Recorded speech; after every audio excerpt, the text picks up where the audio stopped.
Armenia's acting finance minister David Sargsyan refused to meet the demands of the IM against protesters. One of the activists, David Manukyan, said they were offered to walk upstairs to talk to the minister, but they refused to. Manukyan, accompanied by several activists, entered the building and handed over a letter demanding to implement the sixth provision of the Constitutional Court's judgment on mandatory cumulative pension plan.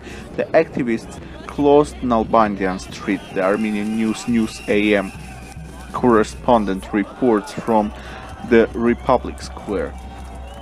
Police are trying to push them away from the street, but the activists are returning again. As of 2 p.m., 2 people were already detained.